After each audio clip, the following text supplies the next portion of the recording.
The webinar is now broadcasting. We're here. Look at this.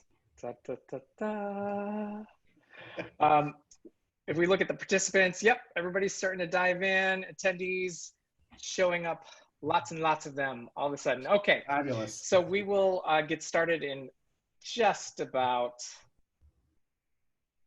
a few. 30, yeah, we'll wait a couple minutes. This is amazing. I know, this is amazing, right? Carol is Carol, honestly, I don't know if I told you this, you've been one of my heroes for a long time, and you look so like badass punk rock right now with those glasses. So, but you gotta hold up the Bizarro Lois sign so people can see Only that. when I eat my pickles with a razor blade. All right. Okay, we've got our attendees have arrived, so I'm going to kick things off with some opening remarks, and then we will hear from Carol and Justin, because that's what we're here to do. So welcome. My name is Matt Sillity, and I have the absolute privilege of chairing the California College of the Arts Graduate Comics Program. Each summer, our graduate students from around the world complete the heart of their coursework here at CCA, and their classes range from comics workshops to tools and technique studios, seminars built around the study of comics and professional practice in the comics industry. This summer, we're bringing the curriculum directly to our students online. And this is why we're here tonight, hosting our annual public lecture series, Comics in the City, on Zoom. Personally, I'm really excited to kick things off with a conversation with Eisner-nominated, critically acclaimed cartoonist Carol Tyler, and I'm equally looking forward to upcoming talks with Jean Yang, Gilbert Hernandez, Christina Steen Stewart. They're all going to be fantastic. Now, tonight is our first time hosting a Zoom webinar. So if there's any technical glitches, we apologize in advance, but we're thrilled to be transmitting to you tonight. These are incredibly challenging times. Honestly, they're times of heartbreak and frustration, but they're also times of opportunity. And the steps we need to take to make the world of comics and the world just outside our doors safe, inclusive, and equitable are crystal clear. We hope the artists we bring to you this summer and their stories help strengthen your resolve to make art that matters, that pushes us forward, that makes the world a better place. Now, I get to sit back and I get to just enjoy the talk tonight. While I am enjoying the talk, I'm going to be collecting your questions for the Q&A portion of the evening and transmitting those to our interviewer, Justin Hall. Until then, I'd like to turn it over to one of our CCA's finest faculty, an amazing cartoonist, a comics scholar, and all-around incredible person. Here's Justin Hall. Aww. That's you. I'm just imagining the roar of the crowds here, so I'm in my head. Thank you for applying for this. Of course. And so tonight, Justin, I will be collecting the Q&A questions. I'll be sending them to you. If you need anything, just let me know. But this is the nicest part of my night, is getting to listen to this conversation. So I'm going to step back and let you take control of the wheel. Thank you, Matt. And thank you, Carol, thank you so much for being here, Carol. Let me introduce you. Carol Tyler is one of my artistic heroes. She is one of the best comics creators to come out of the American underground comics tradition, and one of the greatest graphic memorists in the world, I would say. So take that. You could combine artistic virtuosity, experimental cartooning and storytelling, and an unflinching examination of self and family. Carol began her comics stories in San Francisco in the early 80s, contributing to stalwart underground and alternative comics anthologies such as Weirdo, Women's Comics, and 00. There she also met her husband, underground cartoonist Justin Green, and she went on to create the collections and original graphic novels The Job Thing, Mind Riot, Late Bloomer, You'll Never Know, or Soldier's Heart, and Fab Four Mania, earning her multiple awards and 11 Eisner Award nominations. And she also has been teaching comics at the University of Cincinnati. So give it up for Carol Tyler. Imagine the roar of the crowds. Thank you. Sit down. No, it's really fine. Sit down. Please, You're so patient. Sit down. That's okay. So Carol, you're rocking some good punk rock glasses there. Well, tonight we have a special thing for all of our viewers. We are going to, throughout the night, I have several pair, I'm known for my many glasses. We have several pair of glasses, and we're going to vote on our favorites. So I will take the Fabulous. solar component of these pair off. I can't see without my phone. So this will be number 1. So there will be fabulous. 4 pair throughout the evening, and you vote on your favorite pair. Okay, thank you. All right, I'm liking the pink so far. All right, I'm gonna actually start off with, there was a small video about your work about you did a solo show at University of Cincinnati when you created a soldier's heart. Correct. And it was hanging, well, we'll talk about the show, but I wanted to show the crowd here that that video, which takes about 4 minutes. So you've got a sense of Carol's work here. And all right.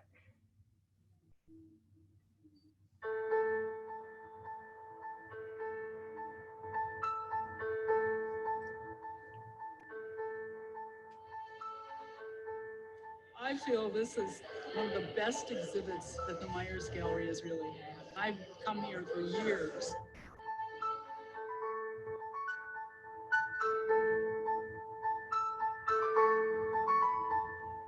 It's creative, it's innovative, it uses the space well. You want to stay, you want to read.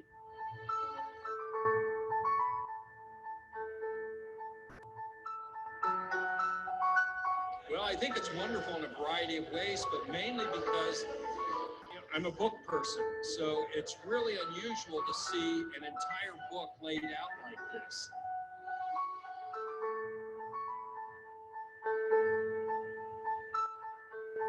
What I think about this show is so beautiful is that Carol actually shows every single page of the book that she drew by hand, very meticulously.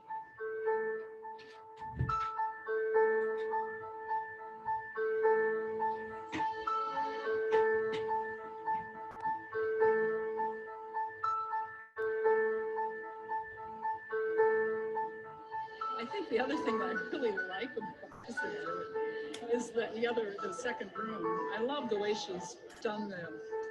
She's opened her head to the world, which is literally done here with the doorway. It does kind of feel like you're sort of coming into sort of like a minefield with her, with what she's doing here. The interior acts as her studio, and it also acts as her father's workshop. But kind of beyond that, it really acts as her mind, and the things that are in her mind and preoccupy her mind and her thoughts, and the things that she's thinking about when she's generating her work.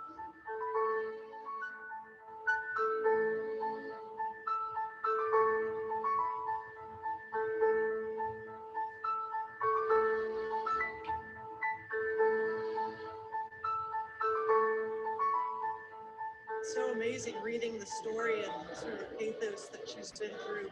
I mean, the books kind of show that, but seeing it here with all the 3D, objects and found things really kind of packs a punch. I mean, kind of really feel the grief and, what she's been through and what her family's been through. Especially particularly the handwritten stuff on the walls here is just, heartbreaking.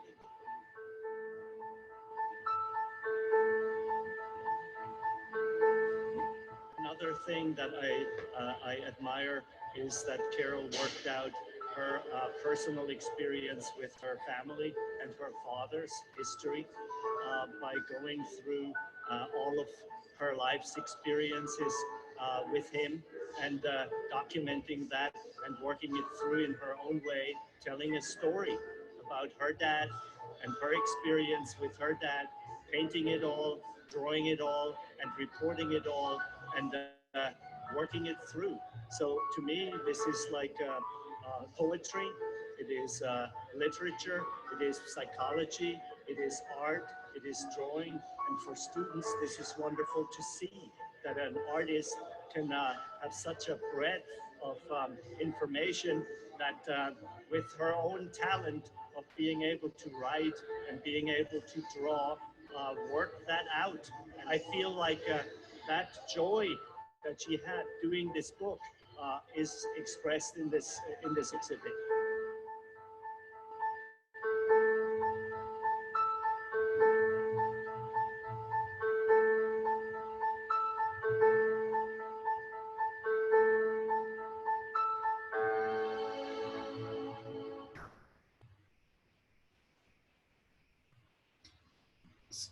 Thank you, Carol. That was amazing.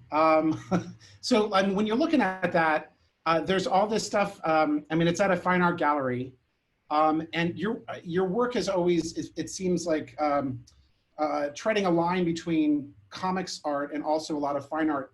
You use a lot of fine art techniques. You clearly were interested in creating an installation with your work as a central element of it. What do you think of, how do you think of your work in terms of its relationship to fine art and to comics? Right here. I'm going to show you something right here. All right. What does this say? Syracuse University, Master of Fine Arts. All right. So I think of everything in terms of painting, in terms of, I kind of came through a system that had emphasis on abstraction. And I learned that whole language, I learned about that. But what I always had to do was I wanted to tell a story. I wanted to explain things. And it got to the point where I would stand there by the picture and blah, blah, blah, blah, and be talking about what the picture was about. And then I thought, you know, maybe if I should put some words on it. And then that became taboo, because in art school at that time, any kind of picture had to be just shapes and colors and all that kind of stuff. Not representational. And I like drawing, like, you know, a trash can, anything. I could draw. I had the draftsmanship skill. And so I had to kind of hide that. And what's so weird is, you know, before I started out this show like this, I didn't know the conversation was going to go this way. But one of the first drawings I did where I departed from that was a drawing of some sunglasses. And then I started my favorite sunglasses. And then I started writing about that and then adding that into the picture. And then I started adding words. And then I was like ashamed for a while. And I thought, I'm just going to add words. And I realized the story needed sequence. And I started putting stuff in sequence. And then before you know it, it's like, well, I could do this in oil paint, or I could do it in acrylic, or I could try to do it in pages form. So, but the fine art thing, and that's kind of where I ended up. But the fine art thing still, like I just made these. This is part of the book I'm working on now. I don't know if you can see what this is, but it's part of my house at the farm. And here's a purple chair. And so even though it's a picture that hangs on the wall, I've been making pictures that go with the narrative that I'm setting up in my next book. And you're right, because all of the pages that I do, I see them first and foremost as artwork. So I want to make sure that it conveys the same things and that get the same feeling that you do as when you observe it, as if you were to see it as in the art gallery as a picture. So does that mean print always disappoints me? Yeah. So I mean, you know, a lot of people use digital techniques now to construct their art and their pages, but what in this gallery show, you're actually hanging the real art. So so do you do everything analog? Is everything kind of material on paper? Yes, everything is on paper. In fact, I have here stacks and stacks and stacks and stacks of artwork that I've done. I've got, you know, tons of that. And I've wondered about people who, you know, work on some Cintiq and do all that kind of stuff.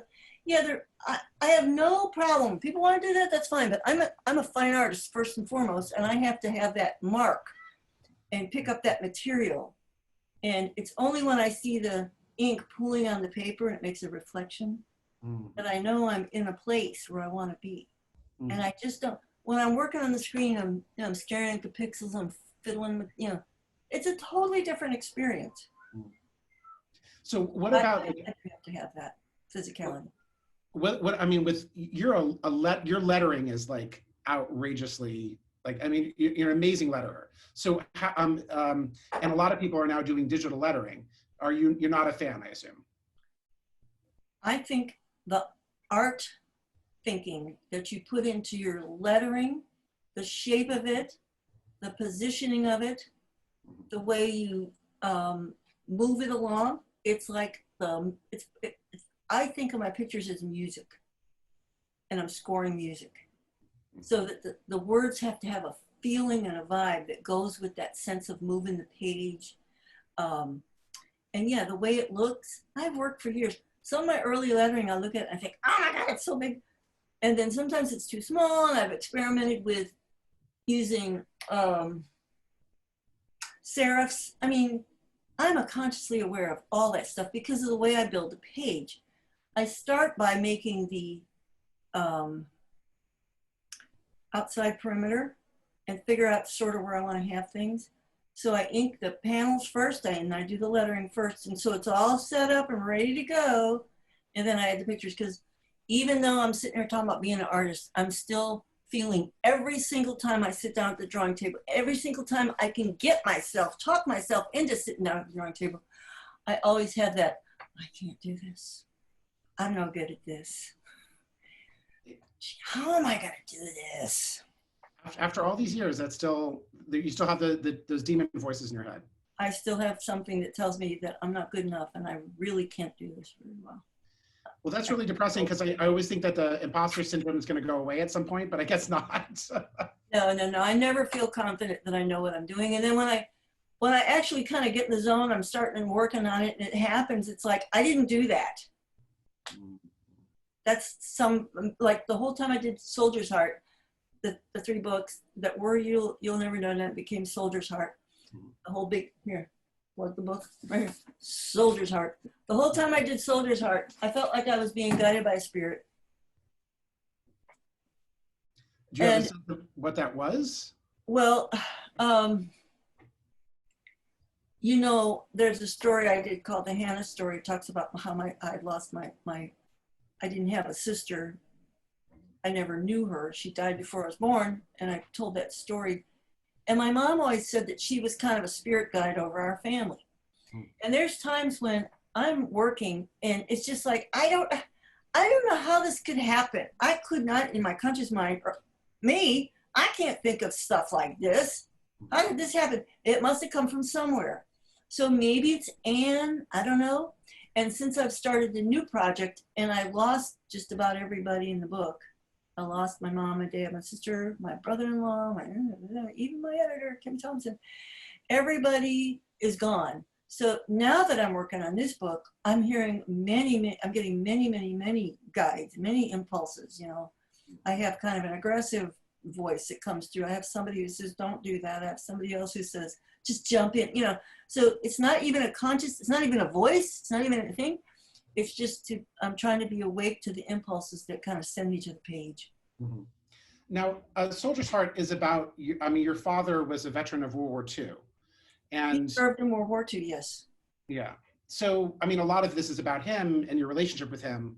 So there's war, and you're taking some of his diaries from the war and incorporating those, translating those into comics, incorporating those, but then also it's about your relationship with him and about the family and the whole kind of context. I mean, it's so many different layers of stuff. Well, it's probably, meaning. Mm-hmm. It's probably, you have to remember that I was raised in the 50s and 60s, and my dad was very busy, and my mom was busy. And they had lost a child. I didn't know how messed up he was from war. And being in a Catholic family, I had no sense of who I was or anything. Mm-hmm. So I was ignored, and I looked up to my dad, but he didn't have 2 words for me. And yet I knew they had fun. He and my mom were always laughing and having a good time. But if I asked them a question, I'd get these terse answers and just get out of here, you know. So I grew up wondering. And when you said his diaries, he did not do that. He kept everything in. He didn't write stuff down. He was a pipe fitter and a construction guy. So it was one day that when he was safely, I guess emotionally safe enough in his 80s, that he decided to actually call me. And it was shocking because, wait, I never talked to my dad. Now you're going to tell me all about what happened in World War II? Wow. Okay, what is that? Okay, and I started writing it down and all of that. So it was shocking. And then I noticed he could only take it so far. I took a video of him. He'd only go so far, and he'd say, turn that off. And then he'd try it again, he'd get so far, turn that off. And then so I went back and looked at the places where he was saying to turn it off. What were the places that were triggering him? And I thought, that's where the truth is.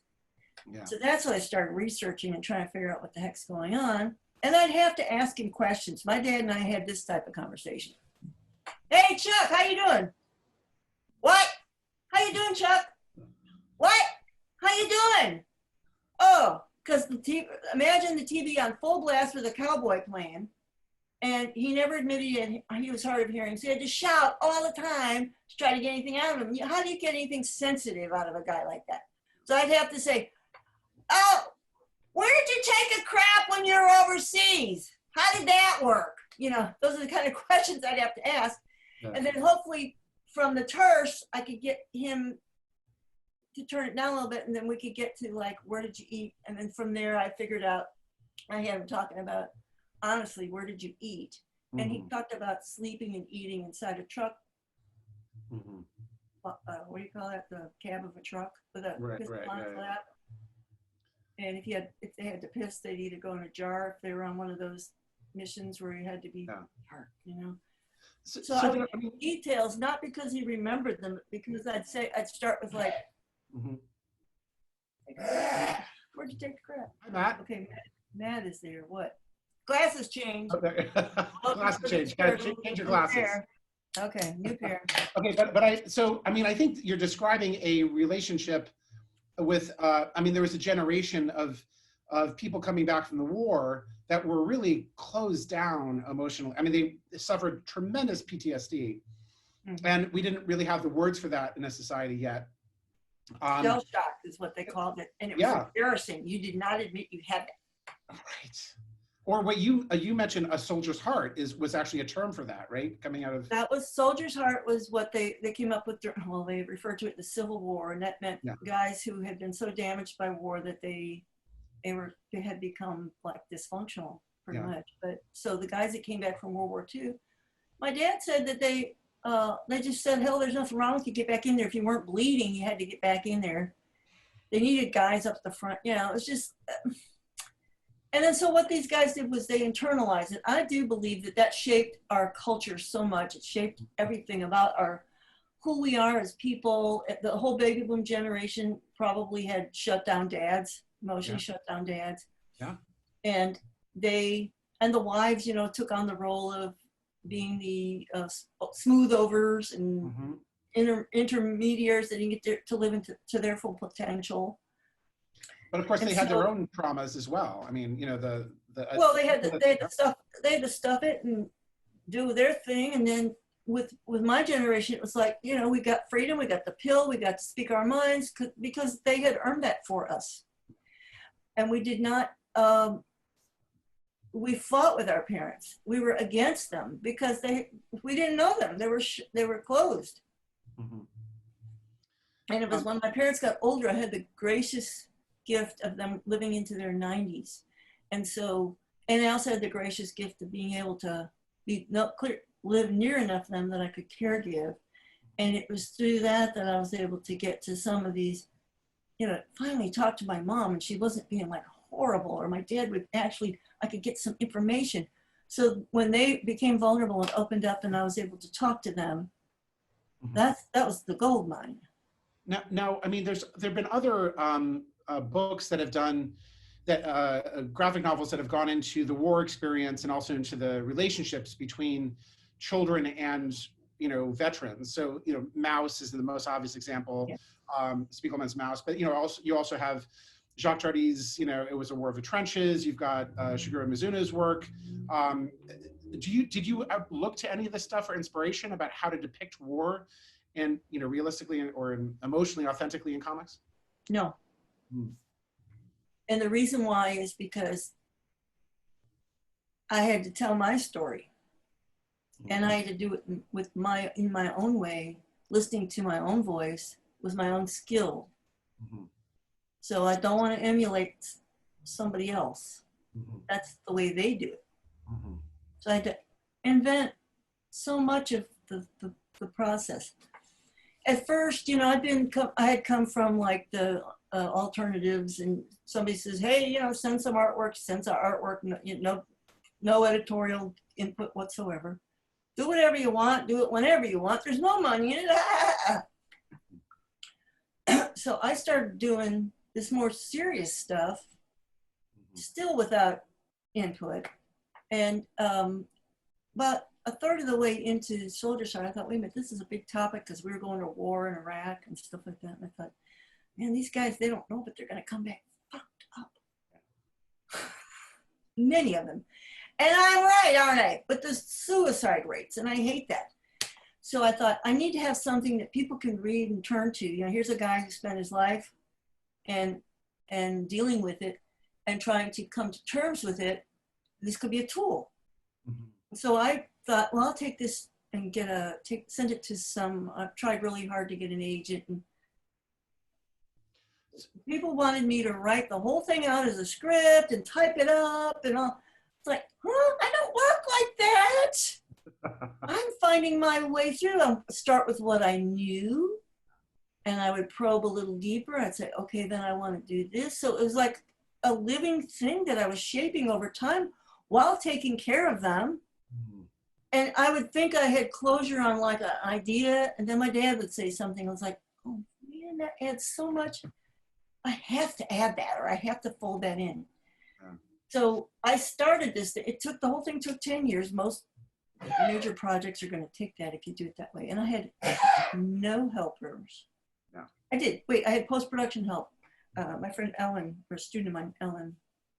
So can I ask you one, because you mentioned about who was going to read this, like the idea of kind of making this in part for veterans. I mean, do you have a sense when you're, and this is in general, when you're making your work? I thought I didn't make it for them. I thought they would benefit. Okay. No, I didn't make this for veterans. I made it for anybody who was trying to sort out a person who had gone through trauma by looking at their own experience. Okay, that's interesting. All right, so when you, I mean, do you think about your audience a lot with each project, or is that okay? It's a more person. No, I'm not doing this for anybody except the ancestors. I remember saying that at the beginning. I'm doing this so that maybe 200 or 300 years from now, somebody will say, my great-granny did this or something like that. No, I don't know. I really don't know. I'm not doing it to please anybody. It's just I feel like compelled to kind of get something said. Yeah. I mean, I think some creators do think about audience all the time and like how are they, you know, connecting with this audience or communicating or whatever. But your work is so personal. It just feels like kind of like authentic, like, well, here it is, you know, and people can, if some people can use it, great. If not, so be it. I mean, I don't know how you kind of think of that, but. Maybe I should be a little bit more checking off boxes. Oh, I need to do this for so-and-so. And you know, I don't. I just like, what story am I, what am I trying to say? My two mantras were throughout this thing were, what are you trying to say? Finish the goddamn book. And it's tough to finish. All right, so I'm going to show a page here, some pages here, and just show this. While you do that, I'm going to eat my watermelon with a tiny little fork. Oops, all right. Oops, wait, did that? I'm not sure if that worked. Let's see, let's make sure here. Oops, there it is, okay. Okay, so this is a, I see that.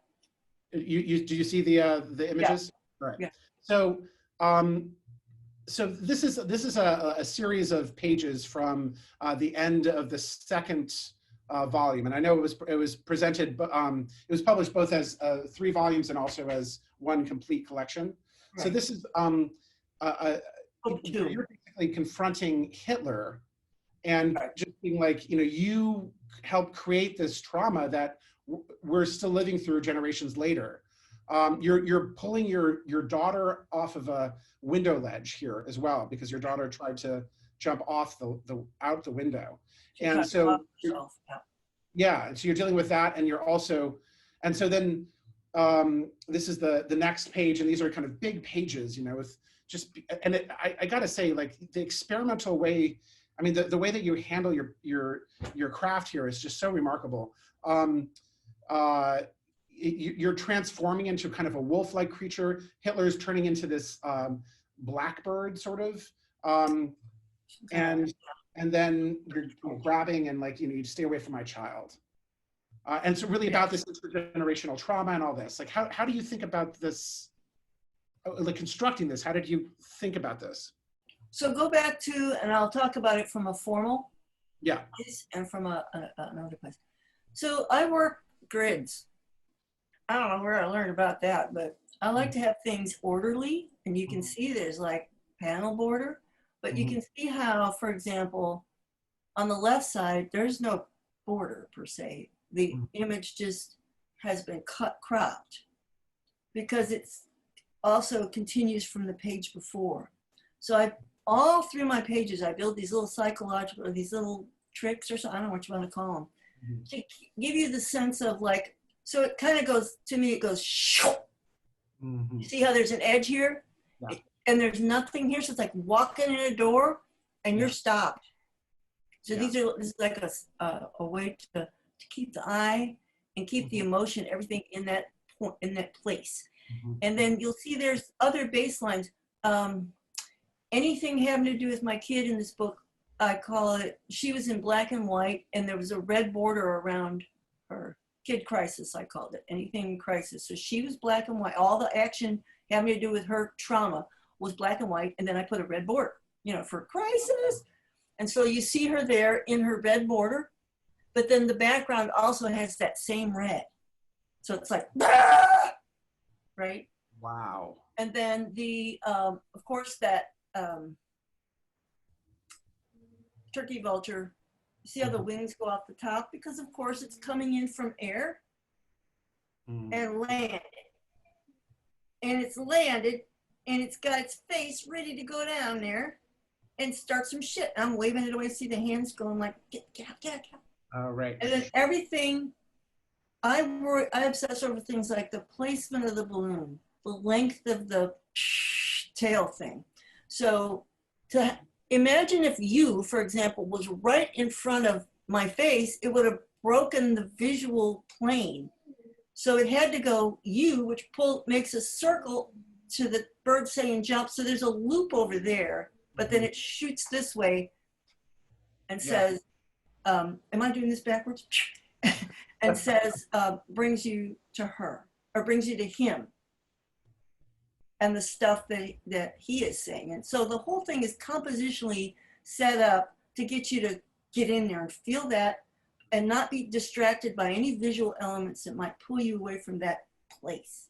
Right. And now go to that second one. Let's see. And I just say with your also your lettering here is spectacular. I mean, it's so emotive, and you're changing. I mean, throughout the whole thing, you change lettering styles, like adding bolds and serifs and you know, cursive, and you just kind of go back. I mean, are you planning out your lettering as you? Is it improvisational? Yeah. So you have jump as little, you, and then jawohl is written in like an old German. And then, Mrs. Tyler, Mrs. C. Tyler, you can almost follow, like, you can't hear it, so I give as many clues as how to make it have the inflection within the balloon. I mean, I think in this book, I had little rules like all caps for this, upper and lower for this, cursive for this and that, you know, so. Like you can see, it comes down here, continues with your daughter. Meine Magnus is in cursive, kind of a Germany thing. After all, she was Jew from her father. It is this amazing, like, comics can do this thing where, unlike prose, which is all usually on one typeface, comics can be emotive in the way that it visually portrays language. And you can, it's almost like having an actor speak it if you know how to letter well. I've said to my publisher, so why can't we get this translated into French and Italian, all the allies families, they'd love to read this stuff. And they said they can't because of the way that I've crafted the lettering like visuals. So can you imagine just putting a text box in this stuff or putting an internet thing? It would take away from the whole visual aspect. So I'm aware of that, but what am I going to do about it? I don't know. You would have to letter it in Italian and French or whatever. Which told them I would. I'm sure we could digitize some of these things and know how to do it. They've just decided it's too labor intensive, and what a shame, because I've had people come up to me and say, you know, I'm bilingual French, or I'm bilingual, because there's a whole bunch in there about him being in Dijon. There's bilingual Italian, and German people are blown away because it relates to the experience that people know. So, yeah. So here we are back at Kid Crisis. See, the red borders are back, but then I'm concerned about, like, there's the baseline placement, and then there's how the red border is over here, but then there's that light blue. Mm-hmm. Now let's go to the next one, find out where the light blue ends up. I think it ends up being her baseline. Yeah. Oh, so these baselines are following the characters. Yeah. Along. Oh, wow. And the panels and everything, that it's all set up that way. And that motif you see there, the building with the weather vane and the tree and the bench, those are all in the story. And I punctuate the entire story with various seasons, various positions of the wind, of the weather vane. Mm-hmm. The bench, that's the crying bench, mm-hmm. where your tears pour out like in buckets. There's a sense that you create with the book a series of kind of visual allegories. You like establish them, like that bench is where the character goes to cry. And then you just visually drop the bench in at different moments to just visually reference the idea of tears. You know, tears, you know, kind of like that. It's kind of yeah, and the everything, like the jacket. Mm-hmm. The jacket, I actually have the jacket. It's here somewhere. The jacket was my dad's World War II liner. Mm-hmm. And I made this kind of decorative thing on the back because it's like, I like this jacket, I'm gonna wear it. And it's also, you'll see him and an old man mm-hmm. wearing his red suspenders make the X. Mm-hmm. Mm-hmm. So my dad and I, as the warriors in this thing, have the same thing. Yeah. But time for glasses change? Is that what you're saying? Okay. Glasses change. Okay, I'm going to move also over to here, because one of the things that I find so remarkable about this book is also that, like, there's these moments of, like, you think that the narrative could go towards the idea of the kind of glory of war, and you never let that happen. Like, you always make it very clear that on the ground, there's a senselessness to it, that it's just a bunch of kids with guns killing a bunch of other kids with guns, and civilians that happen to be in the way, and there's the kind of tragedy of that. And I really got to say, it's like this moment with your father saying this, like, innocent people, like, he happened to run over someone. I mean, and civilians would just get run over. This is what happened. And even when he would have these German soldiers that he would have captured or whatever, they were other kids with guns who were confused. And when you pull back and you can say, okay, well, this war is necessary for whatever reason, or just, or however you want to talk about it.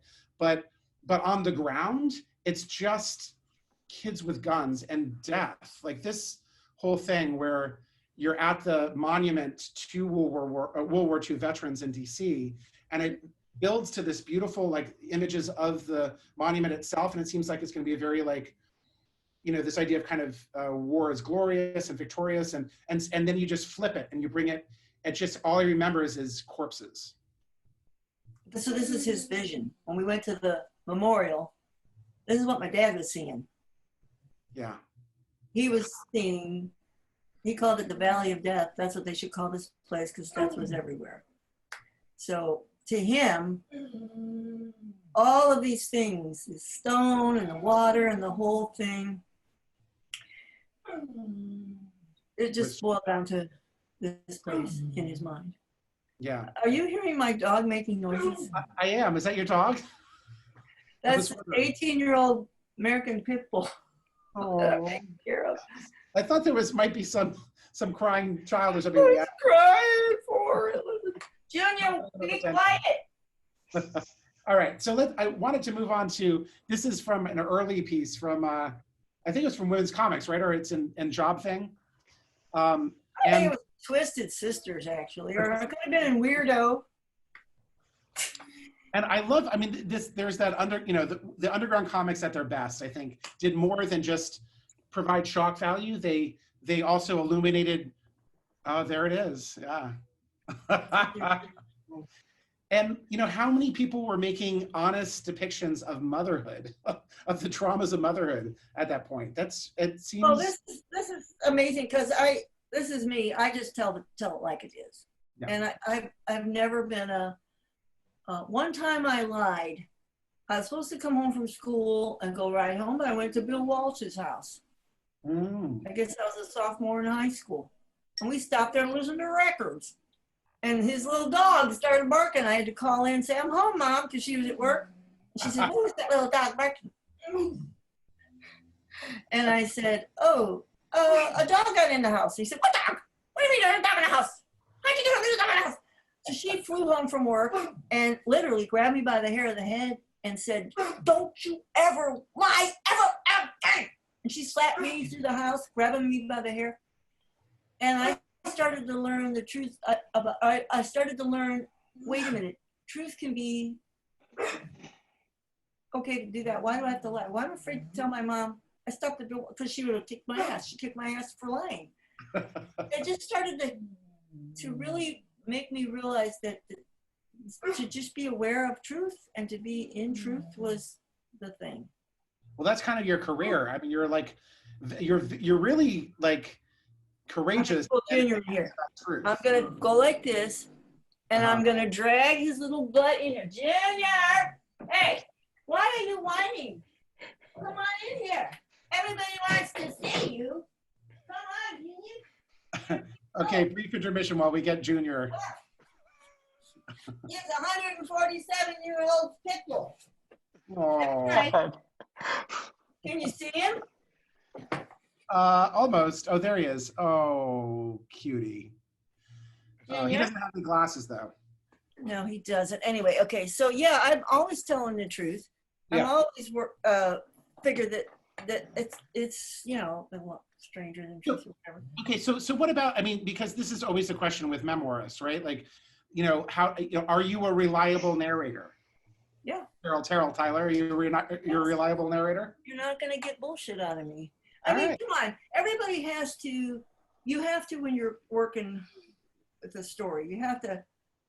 I had to do some twisting and bending and stuff, and it doesn't mean I'm lying. But my daughter was maybe 13 or 11, and I'm not sure. But you have to. You need to be quiet, or you're gonna go out. Okay, so but what about like? I mean, sometimes the truth can hurt. Like, and you. Yeah. Put forward images, I mean, information about your family, about, mental illness, about, relationships gone awry or whatever. Right. And does that ever blow back on you?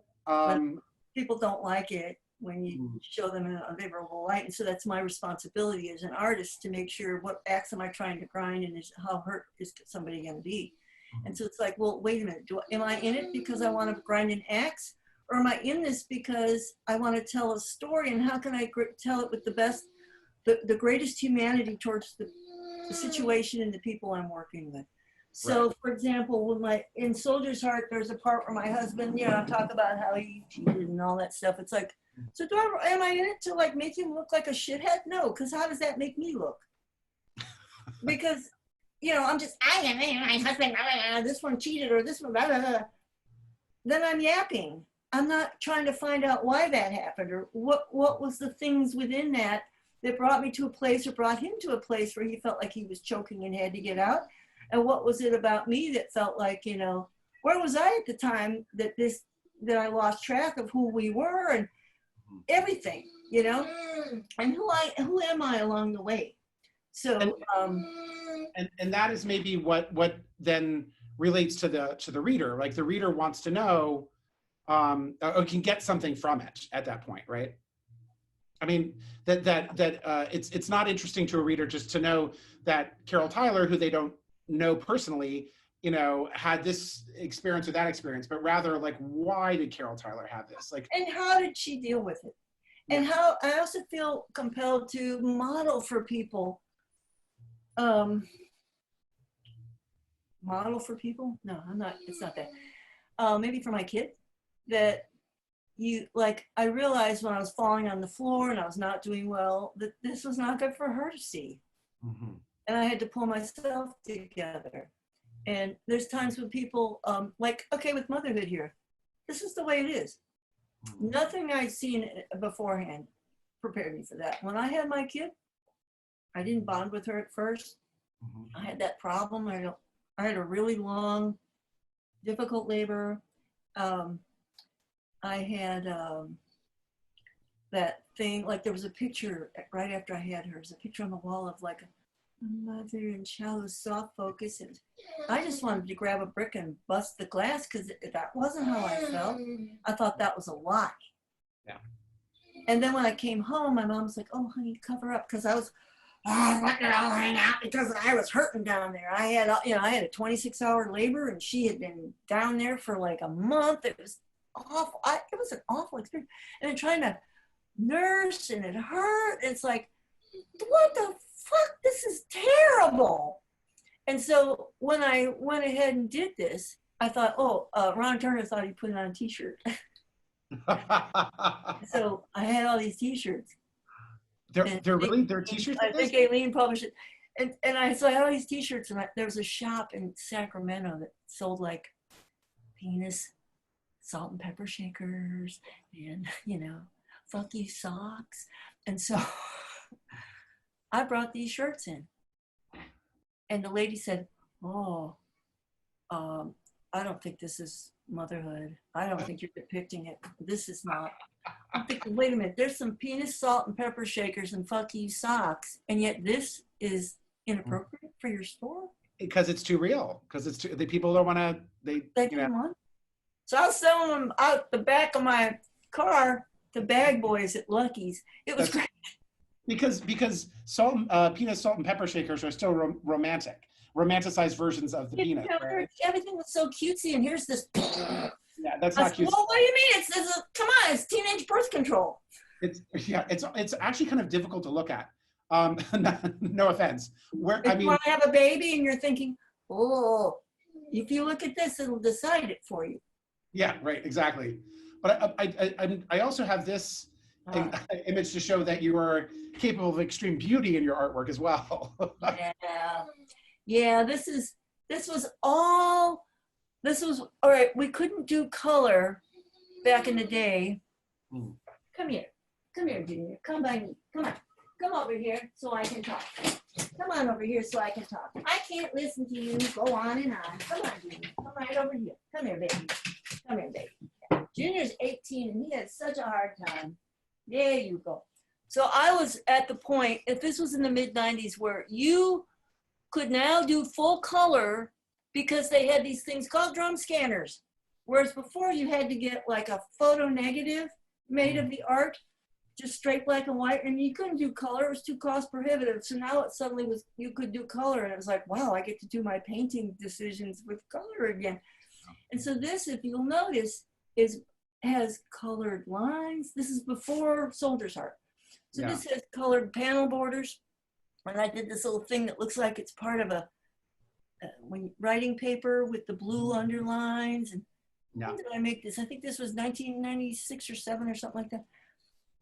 I don't know when I did this, but and then I moved 2005, apparently. 2005? Okay. So every mark, even the outside, this was amazing because the outside edges of the person, I didn't have to use a black line. Yeah. I could use like a soft color, and I could figure out soft blacks and how I was going to do backgrounds. And the color then started to present itself as, again, I was back to managing shapes and lovely things, combining, knitting together things and the words, figured out how I wanted the words to show up there.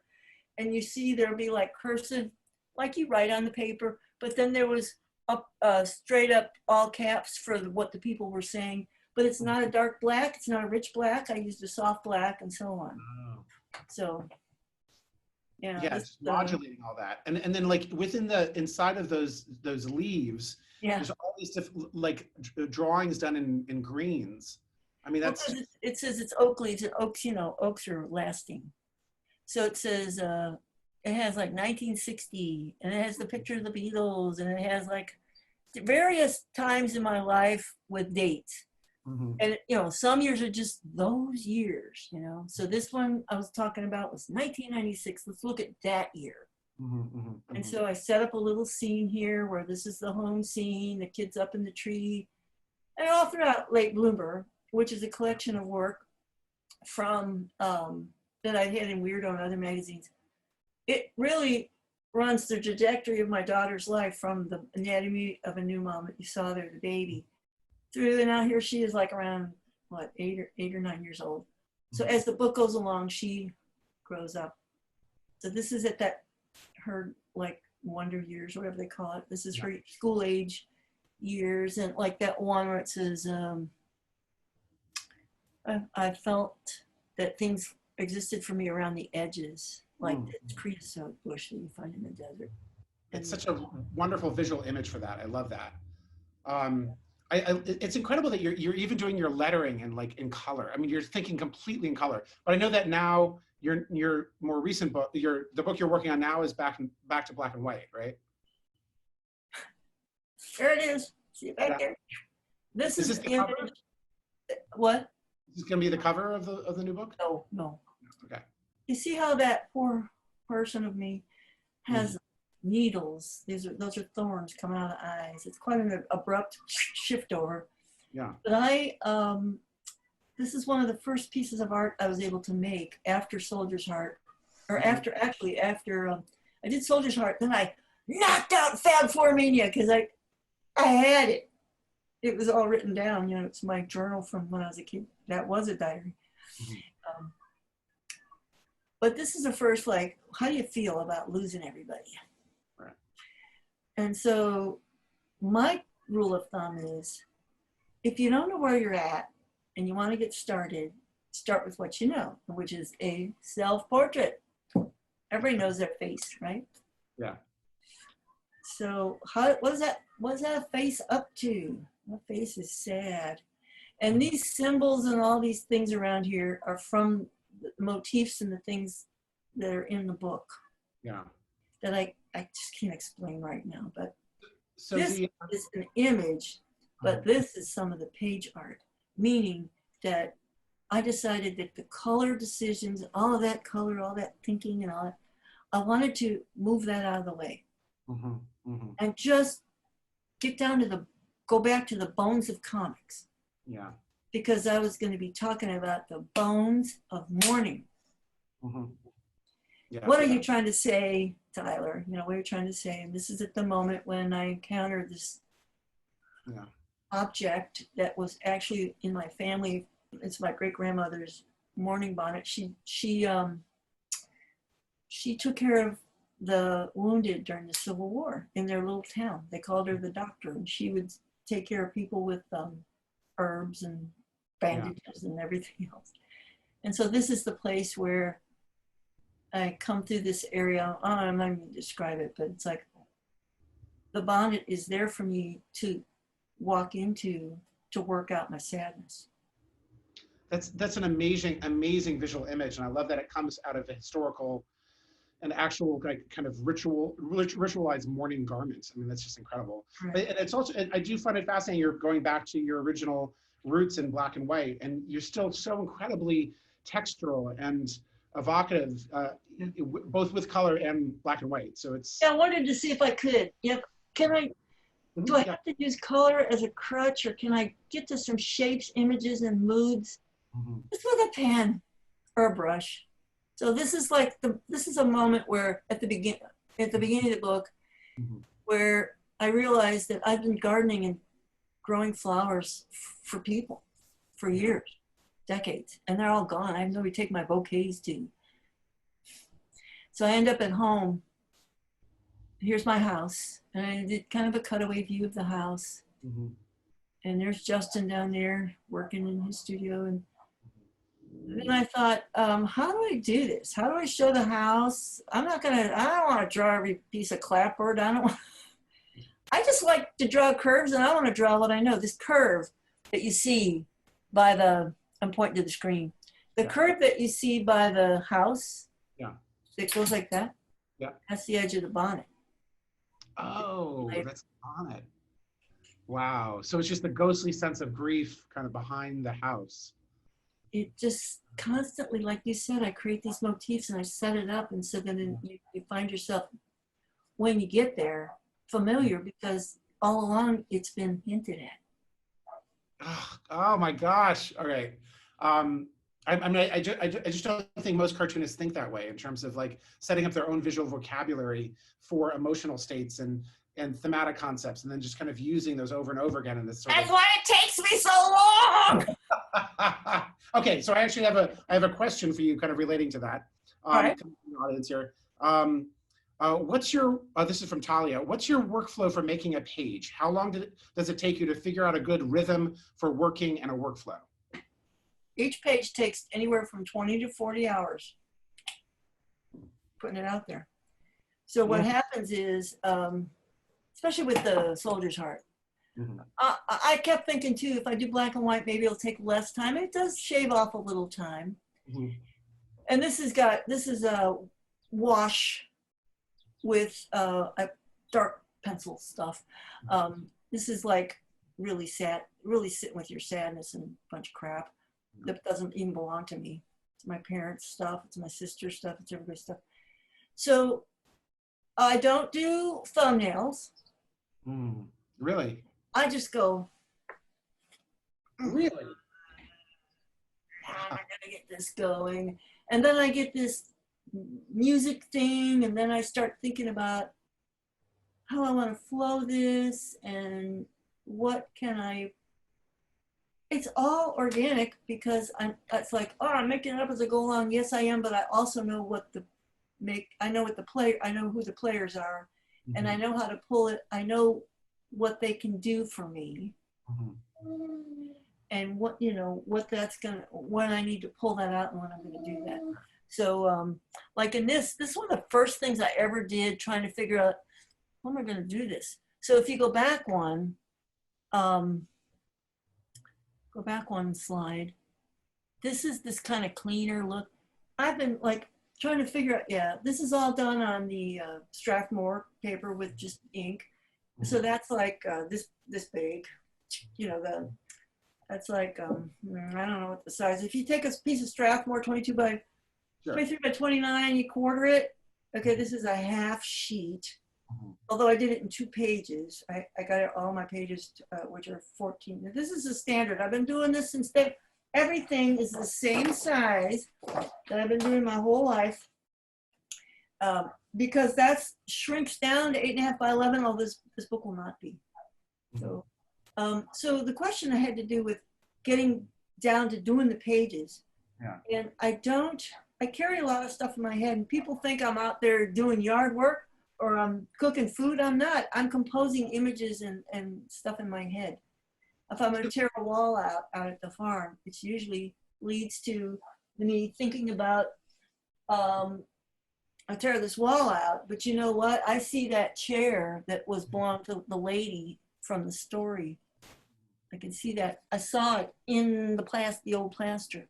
So every single day, every 24/7, I'm like in it, I'm living it, and I'm finding it, and I'm seeing it, and then I'm trying to figure out how to put it. How can I best put this into the thing?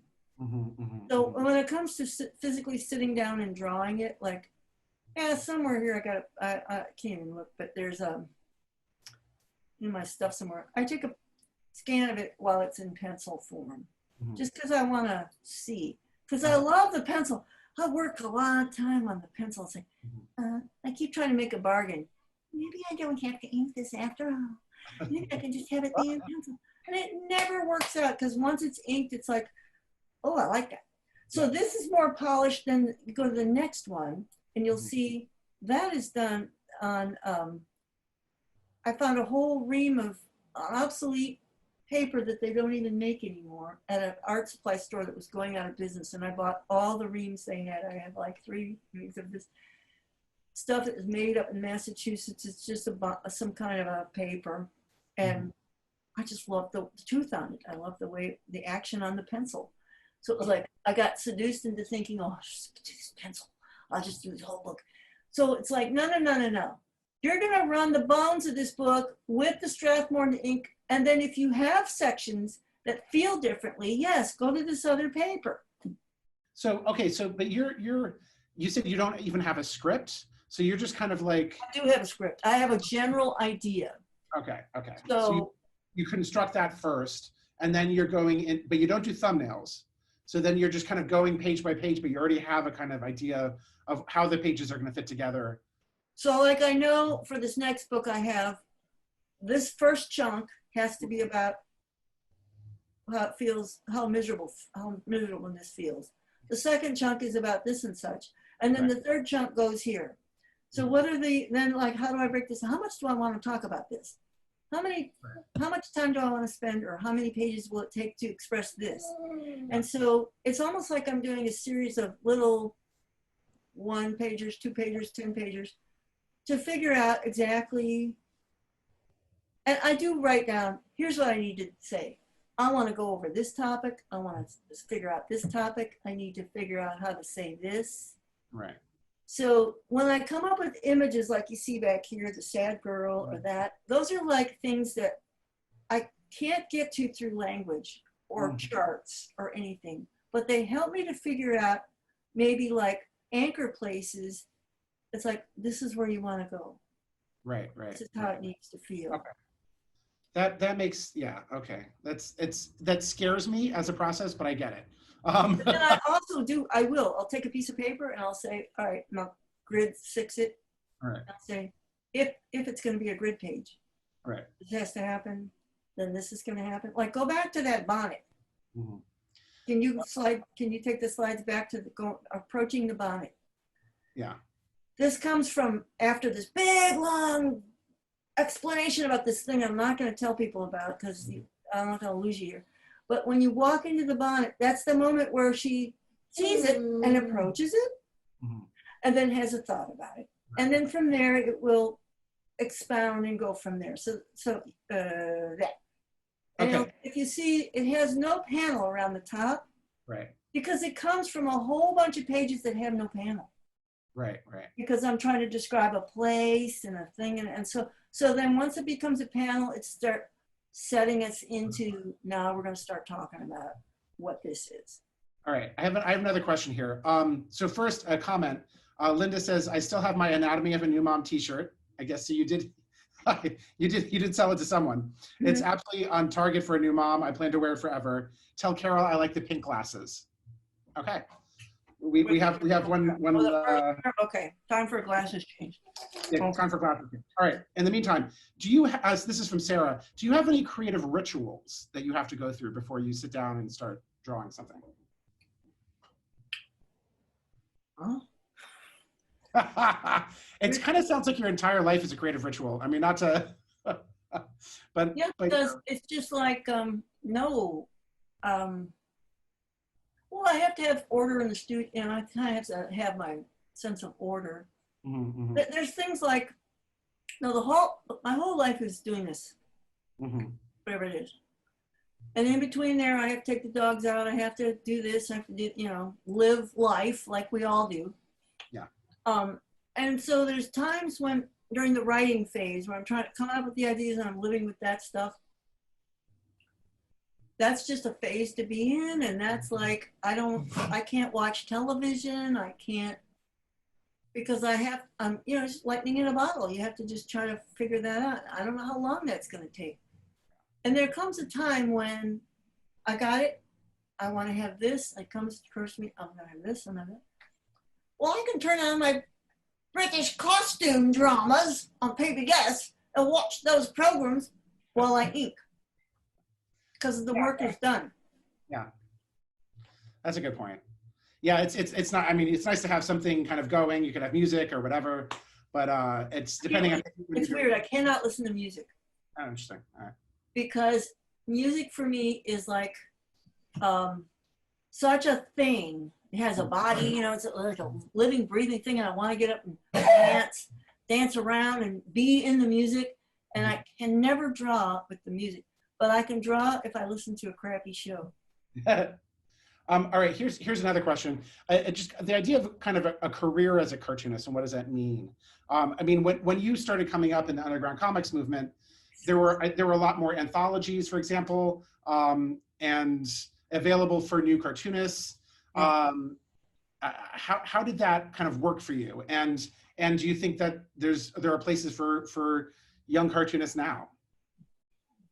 Well, it was never a career that was going to make money, ever.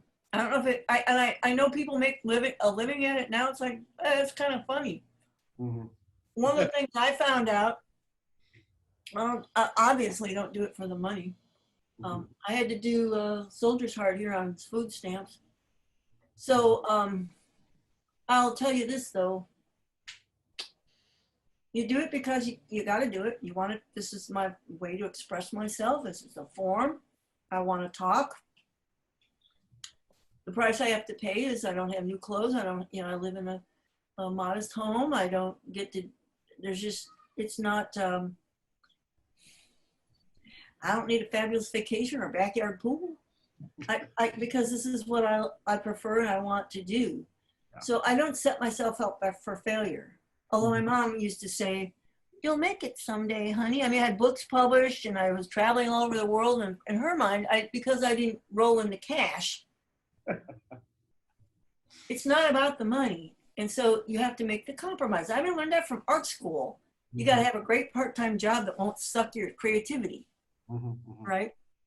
And you have to find something that will work. And so a little bit of teaching, a little bit of this and that have helped. Not to say you can't. I know people do creative gigs, but I never had, the thing that pissed me off, I'll tell you what pissed me off.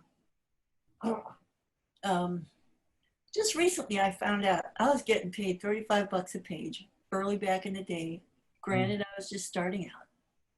But other guys that were publishing, just starting out, they were getting $75 a page.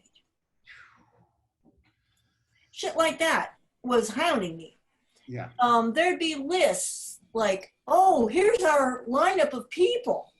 And I wouldn't get on those lists if you don't get, it's like, why not? Well, what? And then I'd say, why don't you put my name out there? Or instead of saying I was a terrific artist, they'd say I was just like the girl next door. Oh, it's like, I depended too much on people to help bang the drum or help build me up. And I just got. I mean, there's, women in this industry, and especially in the early days, got railroaded all the time. And I know you've talked about not describing yourself as necessarily a feminist artist because. No, but I did suffer because of the what do you call that? Sexism. Straight up, right? And you're also doing stories about women's experiences, like being a mother and being a daughter. Back then in 1980s, the difference between $35 and $75, what that would have meant for me? Yeah, it's twice the amount. Or to be on a list so I could be called again instead of constantly having to grind away. Yeah. And I'd say like, oh, $35 page rate. Well, I guess I'll have to do 2 pages because I need $70. Yeah, yeah. And who was deciding that stuff? Who was not advocating? Well, it was male publishers probably, but. And then this is the one that gets me. I had made a whole stack of comics, weeklies. I sent them to the weekly, and they said, "Oh, we're not going to run them because we already have a woman cartoonist for our weekly, Linda Berry." I love Linda, but they decided that because they already had a woman, one was enough. And so somebody advised me to stop doing that because they were only going to go with one woman. Oh, that's so depressing. All right, we're winding down here a bit, but I wanted to ask one other question to, from Daniel was talking about how do you take these sort of like feelings of trauma that can be feel very nebulous and disjointed and difficult to process already, and then turn them into some kind of narrative structure? Like, how does that? How do you take your pain to the bank? Ha! Well, get it on the page at least. How do you get it on the page? I always told my daughter, she'd be like complaining, I'd say, honey, just take your misery to the bank, write it down, turn it into comics, try to get it published. You just, I mean. Is that processing for you? Like, how does that, making a story out of the pain, does that help it? Or I don't know, like. Well, no, you can't just tell a story about pain. You have to tell a story about, you have to set the stage. There's so much to it. It's not just like, I'm just going to talk to you about how much I hurt. Because people did that. People tried that, and it was like terrible. Yeah, it's boring, right? It's boring. It's terrible. Like, oh, I feel so bad. It's like, stop it. What makes, I feel bad too. What are you going to fucking do about it? Excuse my language, but oops. Do something to make it have meaning for yourself, because life is not, you can't just, here, I'll give the dog some cantaloupe. Maybe they'll shut you. Bless his heart, some girl outside earlier said, your dog is off leash. I said, yes, he's 18. How many years is that in human years? And she said, I don't know. I said, 147 now. Go away. She was going to fall on me. Because the dog wasn't on me. He's out there falling around. He can barely stand up. Okay, so getting back to trauma. Trauma is, I've had to learn how to manage it and how to make it be expressed in such a way that you feel it too. Because it is not, I am not on the therapist, it's not therapy, it's not the therapist couch. I'm telling you a story about something that happened.